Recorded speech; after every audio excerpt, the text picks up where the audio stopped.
Olá, muito bom dia, começando mais um Ronda da Cidade, nesta segunda-feira, começando a semana. Eu já desejo a vocês uma semana abençoada.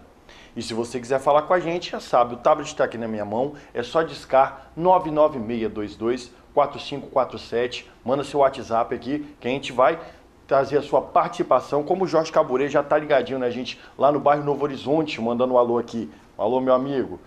E a gente começa, infelizmente, o programa de hoje falando de uma fatalidade, um bebê de 10 meses que acabou morrendo aqui em Ares, e isso realmente vem comovendo todos os moradores por aqui. Mas você vai ver também aqui que tivemos a inauguração da passarela que liga os bairros São José e Palmital, que realmente veio para facilitar a vida do linharense que mora próximo a essas regiões. E também foi assinado o decreto que regulamenta a produção agroecológica. Ainda vai ter também mais uma fase do projeto de fruticultura. Você vê também no programa de hoje as notícias de São Mateus, Colatina e todas as regiões próximas aqui, pois é assim que começamos. No rádio e na TV, a notícia chega até você. E nós começamos o programa de hoje falando de um caso que vem comovendo bastante aqui a população. Uma fatalidade, após uma queda, um bebê de 10 meses acabou morrendo, e quem traz os destaques dessa informação é a repórter Luana Santos. Luana, me conta. No último sábado, uma fatalidade aconteceu aqui em Ares, quando um bebê de apenas 10 meses faleceu após uma queda. O bebê chegou a ser levado para uma unidade de atendimento médico, recebeu alta, mas na madrugada começou a sentir uma dor e foi levado para o Hospital Rio Doce, onde infelizmente veio a óbito. Nós viemos até aqui, a 16ª Delegacia Regional de Linhares, conversar com o delegado sobre esse caso, mas ele disse que as informações ainda estão sendo levantadas e o caso segue sendo investigado pela Polícia Civil. Realmente tem que investigar, pois com certeza os pais dessa criança aí devem estar desolados. Eu sei que foi uma fatalidade, mas a gente tem que entender qual foi o motivo real da morte desta criança. E olha só, tem notícia boa também. Foi inaugurada a passarela que liga o bairro São José ao bairro Palmital, onde ciclistas, pedestres podem passar. Realmente vai desafogar um pouco o trânsito aqui na nossa região, e a nossa repórter Luana Santos é quem traz esse destaque para você. A passarela que liga os bairros São José e Palmital foi inaugurada na última sexta-feira. O projeto sobre a Lagoa do Campo tem 88 metros de extensão e foi projetada com uma arquitetura sustentável. Nós nos preocupamos em construir pontes para o linharense, gerar oportunidades. E nada melhor do que uma obra emblemática como essa, né? Uma obra urbana, que vai possibilitar a toda a parte norte, né, a partir do São José, transitar com mais facilidade entre os bairros do norte e o centro, passando aqui pelo Palmital, podendo acessar os equipamentos, né? Nós temos aqui ao lado a escola de tempo integral, que vai servir a toda essa região. Brevemente nós teremos o complexo do Palmital, ali na beira da linha verde, que também vai ser acessado por todos os moradores. Então é muito importante que a gente possa estar proporcionando à população de Linhares, né, equipamentos como esse. A passarela veio para facilitar a vida dos pedestres, dos ciclistas e dos motociclistas, principalmente nos horários de pico, onde a movimentação é maior, além de tornar uma transição mais segura. Vai ajudar muito, né? Foi uma coisa que, como se diz, a utilidade maior era isso, né? Aqui no bairro. Era o que estava precisando. Bom, eu acho uma maravilha, porque primeiramente os pessoal que mexe aqui com entrega, né, os motoqueiros estão alegres porque estão evitando de fazer aquela rodagem por lá, né, que é muito grande, e o foco de carro também é enorme. Então foi um recurso muito bom essa ponte e está de parabéns. Para complementar o projeto, foram revitalizadas ruas nos bairros Palmital e São José, além de uma estrutura de iluminação com a substituição e implantação de luminárias por tecnologia em LED e iluminação cênica na passarela, com alternância de cores em datas comemorativas. É uma obra que vai contribuir para a mobilidade urbana, mas não deixa de ter, né, um grande espaço para que as pessoas possam vir, observar a lagoa, contemplar o pôr do sol. Então uma obra completa, né, vamos chamar assim, de multifacetada, que contempla várias faces, né, do desenvolvimento urbano moderno. Tá aí mais uma boa obra da prefeitura aqui para a nossa região. Com certeza vai diminuir bastante o número de motociclistas que passam pela BR-101, trazendo mais segurança para o trânsito aqui na nossa região. Como foi falado pelo nosso colega aí, também na nossa matéria, o fato também de alguns entregadores terem uma via mais rápida aí entre os bairros. Olha, faz muito tempo que encher o carrinho no supermercado na hora das compras tem sido algo difícil. A alta constante de preços tem feito o consumidor levar para casa apenas o essencial. E para evitar abusos, o Procon aqui de Linhares fez pesquisas semanalmente nos supermercados da cidade. Confira agora na reportagem com a Luana Santos. Alimentos que são comuns no prato dos brasileiros, o arroz, o feijão e até o macarrão, estão se tornando cada vez mais difíceis serem consumidos. Isso porque o gostinho dos preços está bem salgado. Eu acho que deveria ter um valor mais compatível, né? Porque é um alimento essencial, né? A gente fica reduzindo o que é mais necessário e vai levando, né? Mais verdura, mais fruta, que também tá cara. A gente tem que comprar o necessário, né? Porque se for comprar tudo, só o básico mesmo para ver se consegue fechar a conta, porque senão tá complicado, tá caro demais. Ir ao supermercado hoje está 10% mais caro no Brasil. E segundo o Procon, alguns fatores influenciam nessa alta. O Procon realiza pesquisas nos supermercados do município semanalmente. Em um intervalo de uma semana, o arroz, por exemplo, teve uma variação de quase R$ 5,00 de um estabelecimento para o outro. Hoje o mundo, né, hoje está atravessando um período de alta. Então você vê inflação em todos os países do mundo, estão acusando inflação, aumentos de preços, já desde 2020 para cá, 2019, com a pandemia, isso aumentou, né? Disparou esse aumento de preços. Agora com a guerra veio contribuir para o aumento também disso e do aumento dos preços. Isso é uma crise mundial.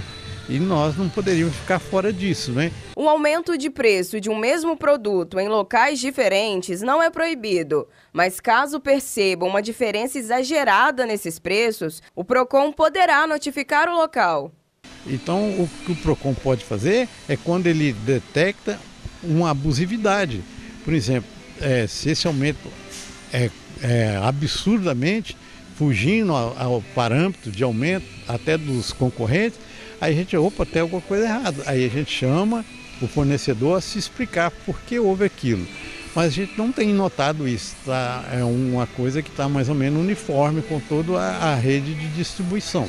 Segundo um cálculo do Departamento Intersindical de Estatísticas e Estudos Socioeconômicos, o DIEESE, com o aumento nos preços dos produtos da cesta básica, o salário mínimo no Brasil deveria ser de R$ 6.000 para as despesas básicas de uma família de 4 pessoas, o que não é uma realidade que vivemos atualmente. Com isso, tem ficado cada vez mais difícil para as famílias vulneráveis terem a comida na mesa. A organização na compra, o planejamento, a gente fala mais para uma camada social que tem um pouco mais de liberdade financeira para estar fazendo isso. Mas quando você pega a camada maior, que é aquela que vive de um salário mínimo ou talvez 2, eles já não têm essa facilidade, porque são despesas, às vezes, que tem dentro da família, que não tem como planejar. Ninguém tem como planejar o uso do gás, o uso da energia, o uso da água. Mesmo ele economizando, os valores mínimos que ele paga afeta muito, porque o salário é uma desproporção muito grande do salário com os preços. Realmente essa informação que a Luana trouxe aí na matéria de que o salário mínimo para você manter o básico deveria ser no mínimo R$ 6.000, deixa a gente bem assustado, né? Com o preço dos alimentos tão alto e com o salário mínimo defasado, o brasileiro tem que fazer muita conta para poder sobreviver.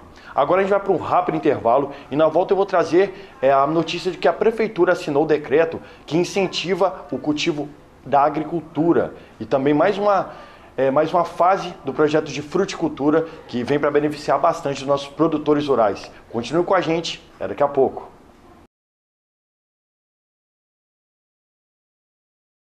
Voltamos com Ronda da Cidade. Eu já trago um recado para você da Rede Descontão. Tem mais da Rede Descontão aí, produção? Tá aí a Rede Descontão, que tem sempre promoções para vocês, com os melhores remédios. Tem entrega também para você receber no conforto da sua casa. Tem genéricos lá para você também, vitamina. Nesse problema agora que a gente tem, com esse tempo frio, muitos problemas respiratórios, lá tem tudo para você que você precisar. A Rede Descontão, você já sabe, fica ali na subida para o Mercado Municipal, no centro de Linhares, bem facinho para você encontrar. E foi assinado o decreto que incentiva e regulamenta a produção agroecológica. Mais um passo aí para ajudar os nossos produtores rurais. Confira agora esse destaque. Foi assinado na última sexta-feira o decreto que regulamenta o Programa Municipal de Incentivo à Produção Agroecológica e Orgânica do município de Linhares. A assinatura aconteceu durante o encontro de agroecologia Norte Capixaba, ocasião em que a prefeitura também anunciou sobre o edital de seleção de produtores a receberem mudas de frutas pelo programa. Serão distribuídas via edital mudas de cajá-manganão, açaí, laranja, acerola, tangerina pocã, abacate e limão. As inscrições começam a partir do dia 30 de agosto na sede da Secretaria Municipal de Agricultura, localizada no centro de Linhares. O processo seletivo visa estimular e propiciar o cultivo de produtos orgânicos sem a utilização de fertilizantes químicos no setor de fruticultura no município, coordenando as ações estratégicas desde a produção até a comercialização das frutas. A produção agroecológica é um formato de agricultura que incorpora questões sociais, políticas, culturais, energéticas, ambientais e éticas. O cultivo é pensado em estratégias para a manutenção da biodiversidade de todos os ecossistemas, superando os danos causados pelas monoculturas, uso de transgênicos, agrotóxicos, dentre outros. É isso aí, mais um passo da Prefeitura para ajudar aqui os nossos produtores rurais. E você viu, né? Você, meu amigo produtor, amanhã começam as inscrições, é só procurar a Secretaria de Agricultura. Agora eu tenho um recado para você da Norte Imagem. Coloca no ar, produção. A Norte Imagem fica no Espaço São José e faz exames de ultrassom em geral, abdômen total, obstétrico e articulações. Aceitamos convênios, mais saúde econômica e Polinorte. Particulares com preços promocionais. Venha nos conhecer. Avenida Jones dos Santos Neves, número 1241. Telefones 32640375 e 99775-2432. Tá aí uma opção para você que precisa fazer o seu exame. A gente vai para o intervalo, mas antes eu gostaria de deixar um abraço para Penha Comim, lá do bairro Interlagos. Ela está dizendo aqui que foi muito triste o caso desse bebê que acabou falecendo, mandando aqui o conforto aqui para a família. Realmente também fica o conforto aqui, a solidariedade da equipe do Ronda da Cidade também para a família desse bebê. Agora a gente vai para um rápido intervalo, daqui a pouco eu tenho mais informações para vocês.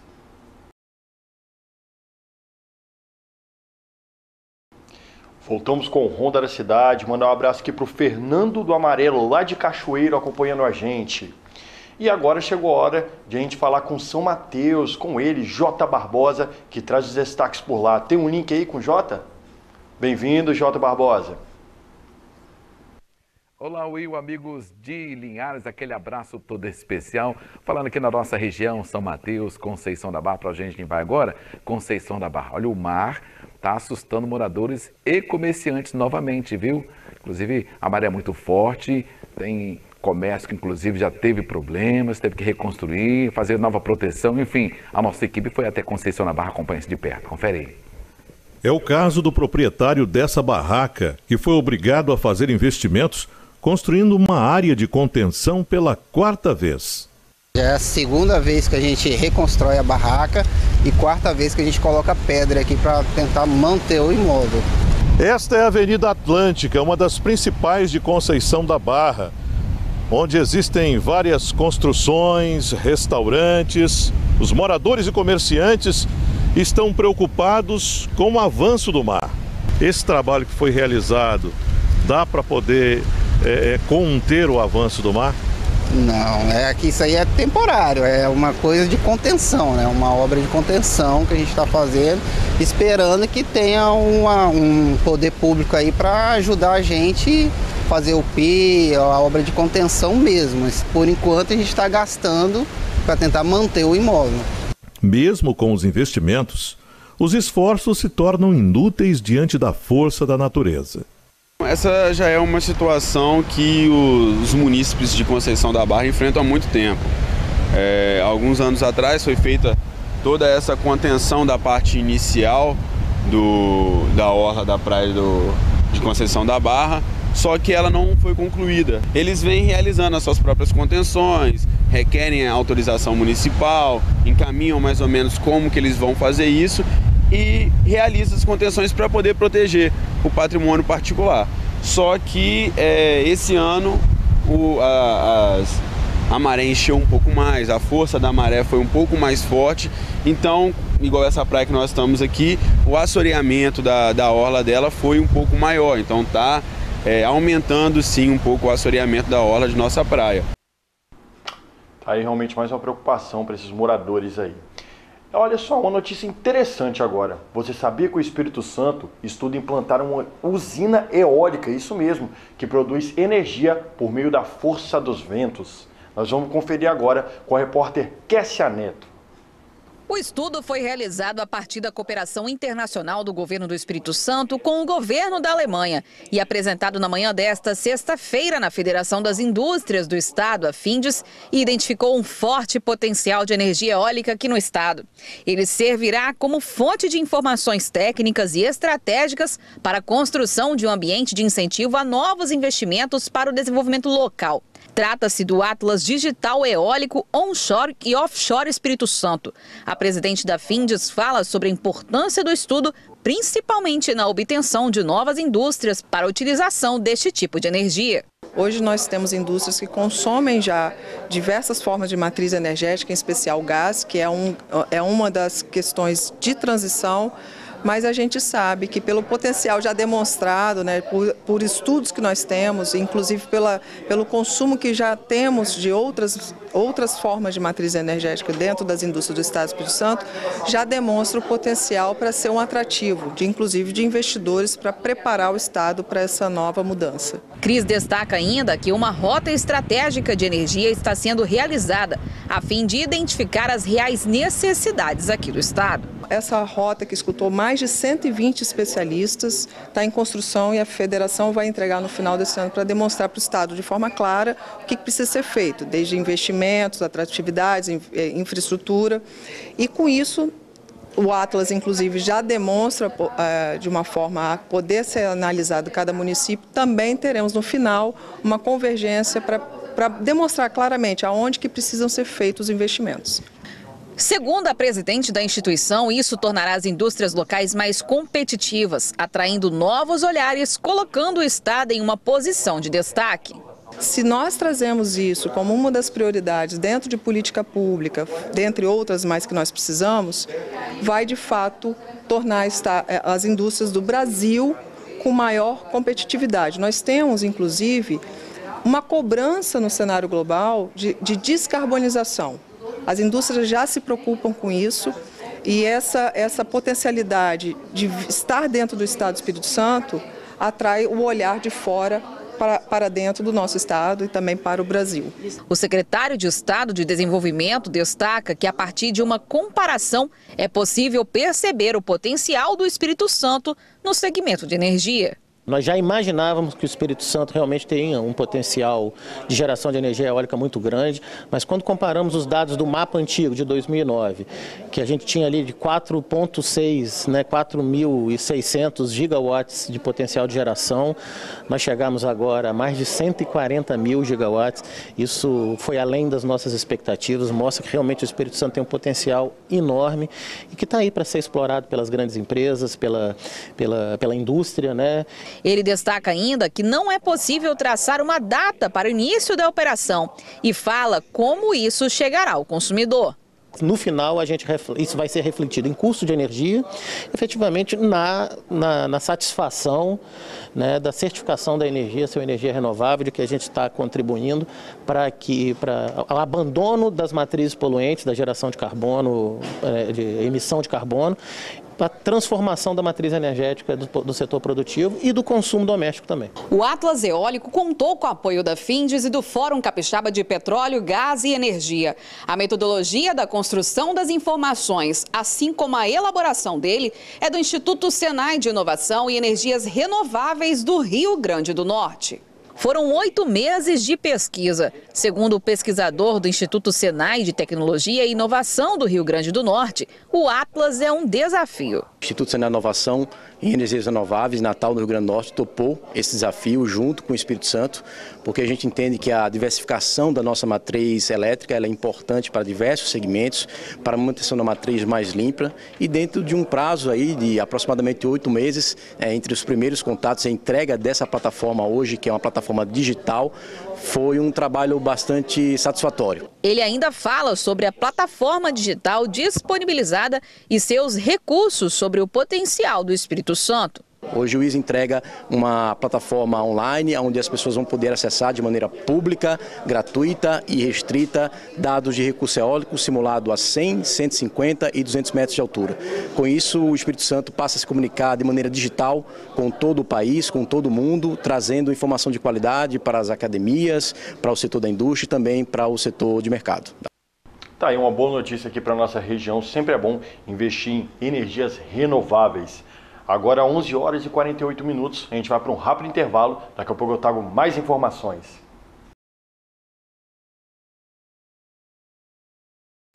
Voltamos com o quarto e último bloco do Ronda da Cidade para trazer um alerta aí para o pessoal. A ventania aqui em Linhares causou prejuízos. Temos imagem aí do que aconteceu? Aconteceu lá no centro da cidade, uma árvore, ela caiu em cima de 2 veículos e atingiu também motos lá no centro da cidade. Isso é lá na Avenida Jones dos Santos Neves.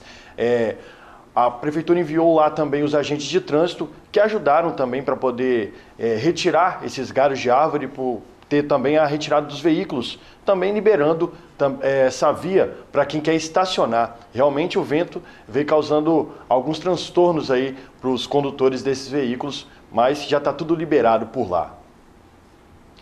Agora a gente vai falar de um tema muito importante, a questão da inadimplência. A gente vai trazer uma reportagem para deixar você bem informado sobre isso.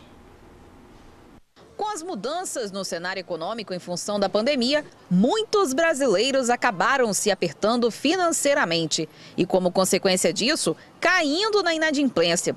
O número de pessoas com as contas atrasadas bate um recorde no país.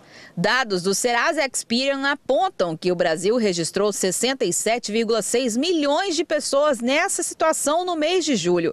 Essa é a maior cifra considerada desde o início do levantamento realizado em 2016. Mas o que é a inadimplência? A inadimplência é a incapacidade do indivíduo, de uma família, de conseguirem aí honrar com os seus compromissos financeiros. O alto número de pessoas nessa situação corresponde ao número de 800 mil em relação ao mês anterior. Para o especialista em finanças, esse cenário já era esperado em função da alta de juros e inflação. O crescimento da dívida das famílias e da inadimplência no Brasil era um fenômeno já previsto. Nós estamos em meio a um ciclo de alta de juros. A taxa Selic no Brasil aumentou muito nos últimos meses. Ao mesmo tempo, nós estamos ainda num processo de alta inflação. Então, tudo isso comprime a capacidade de compra das famílias. Muitas delas não conseguiram se adaptar a este momento. Era natural que houvesse esse aumento da inadimplência. Este gráfico mostra os números da inadimplência. Em julho do ano passado, esse quantitativo era de 62,2 milhões de pessoas. Esse ano já passa dos 66 milhões. Mas como isso impacta na realidade financeira dos brasileiros? Ao que tudo indica, nós começamos a ter agora, nestes últimos meses, julho e agora em agosto, uma sinalização de queda da inflação. Ao mesmo tempo, o Banco Central do Brasil ele também sinaliza que o ciclo de alta de juros está se interrompendo. Nós podemos ter nos próximos meses uma redução gradual da taxa de inflação. Ele destaca ainda o trabalho de bancos e financeiras no que tange ao assunto. Os bancos e as instituições financeiras, de certa maneira, fazem um trabalho que que eu considero um trabalho criterioso de análise de risco, né, para o tomador de crédito no país. No entanto, muitas vezes a responsabilidade que precisa ser ressaltada é uma responsabilidade do indivíduo, né? Tá aí mais uma informação importante, 7 milhões de inadimplentes, que situação complicada que a gente está vivendo nesse cenário econômico. E com esse destaque, a gente encerra o Ronda da Cidade de hoje, agradecendo aí a sua audiência, a sua preferência. Amanhã eu trago mais informações para vocês. Rede Sim TV, essa é da Terra.